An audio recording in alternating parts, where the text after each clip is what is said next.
Today, I'm going to show you how to create Doxy Venom, a color-changing poison potion.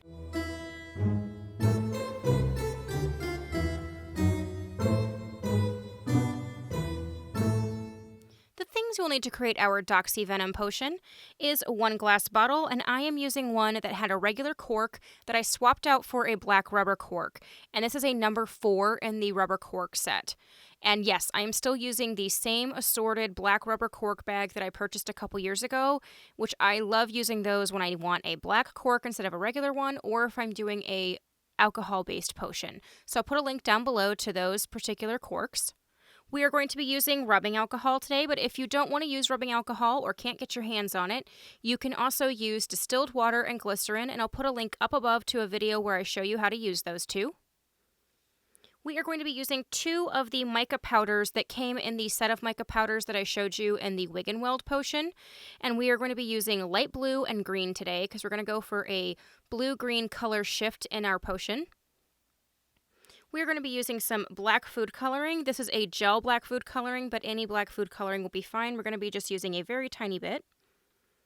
I'm going to be using the skull charm off of this set of charms, and this set was actually a set we used a long time ago on the Love Potion Antidote.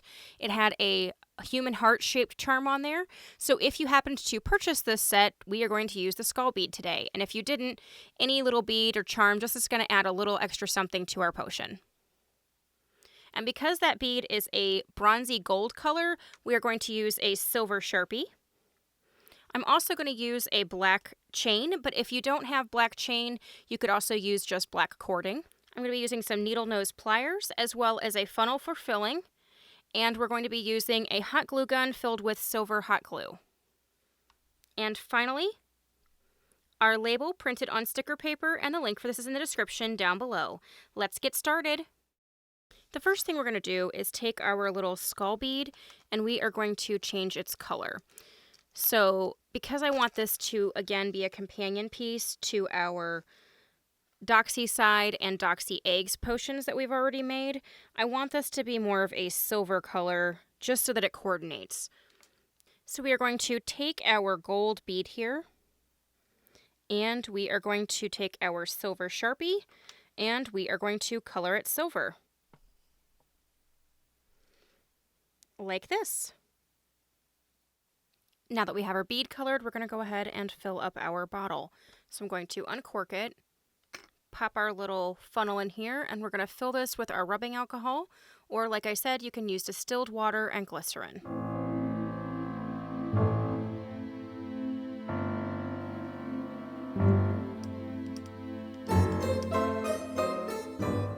And now we're going to take our black food coloring and we're going to add just a drop.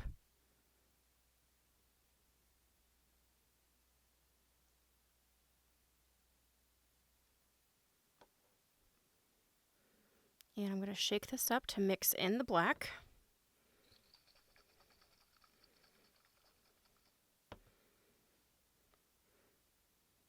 And 1 drop is plenty. We don't need any darker. I think that's perfect. So we're going to uncork this. Okay, so now we are going to take some of our green mica powder and we're going to add it into our bottle. Now, Doxy Venom is said to be a green color or greenish color, but I feel like it's poison, so it should have a black element to it. And I wanted to give this a color shift and a color change just like we did with the Wig and Weld potion.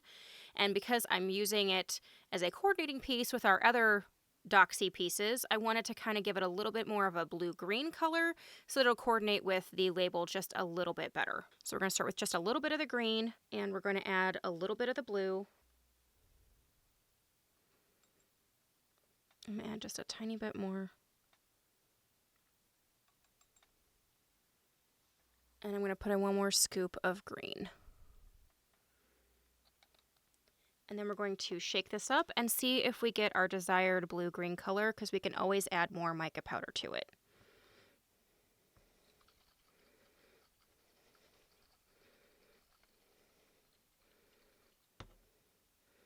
And as you can see, we have this awesome blue-green deep color that I think is perfect for Doxy Venom.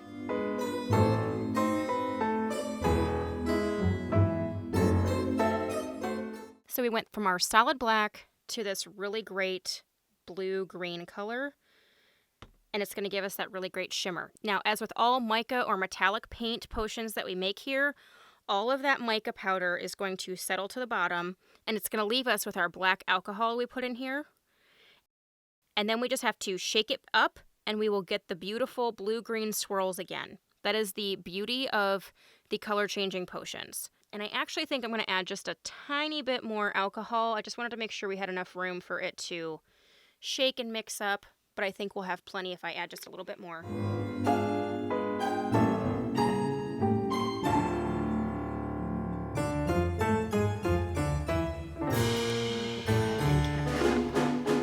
Now, we're going to go ahead and do our embellishments around the neck, and then we're going to do the silver drips around here to really lock the cork in, and it's also going to hold our strand of chain in place, so it's going to kind of do a dual purpose.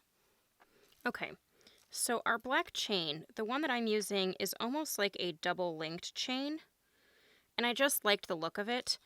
And on the end, it has the little adjuster that normally you would use to change the length of your necklace. And it has this really great little teardrop down here, so I really liked that. So I went ahead and attached our little skull to the chain, just so then that way it's going to make it a little easier because it'll already be attached. So to get this to work properly, because I'm actually going to use the little lobster claw at the end here to hold it on, we're going to start by wrapping this at the very top. So we're going to take this single bit of chain that's the attachment, and we're going to start to almost cover some of that up. So we're going to go around.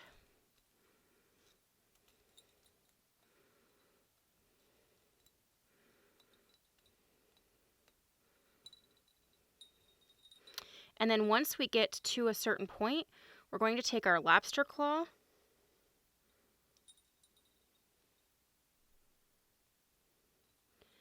and hook it onto our little end here that's going to tail down.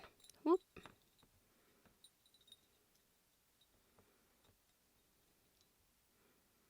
Which is easier said than done, let me tell you.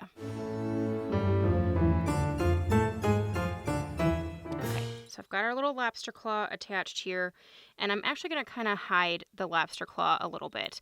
And this is also where our glue drips are going to come into play because it'll help it hide even a little bit more. So I'm going to tuck that little bit up underneath the chain above it just to kind of mask it a little bit.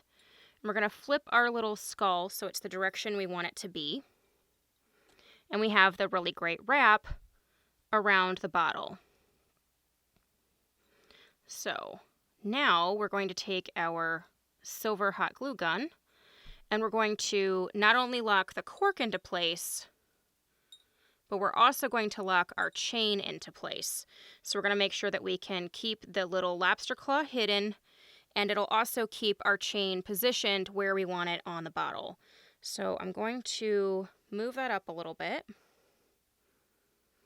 And now we have our really great little silver skull on the little chain that has the little teardrop, and we can lock it into place with that silver hot glue. So we're just going to go around the top edge here.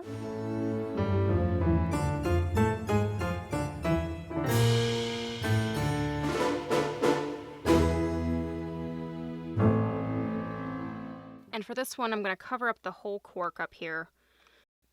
The rubber is going to keep the alcohol nice and sealed. It'll help with it not getting evaporated as quickly and do its job that way.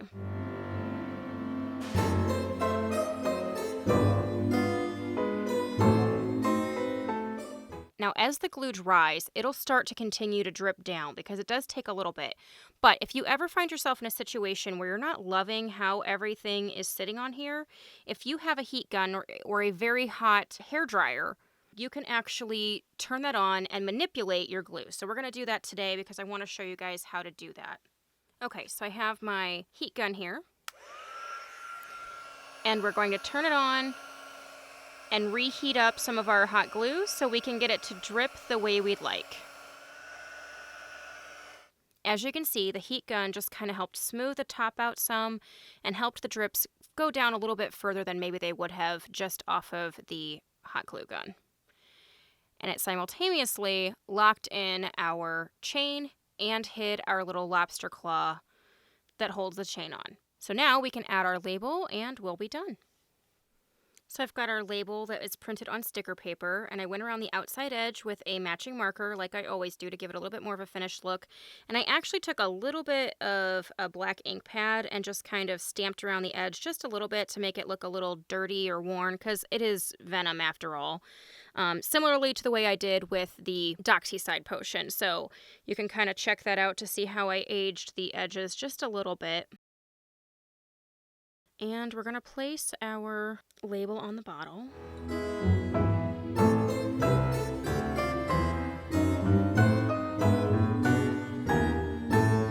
Okay, I think that's pretty good. So we're going to smooth this out.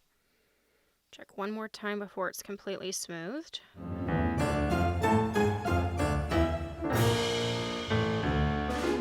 And now we have our Doxy Venom.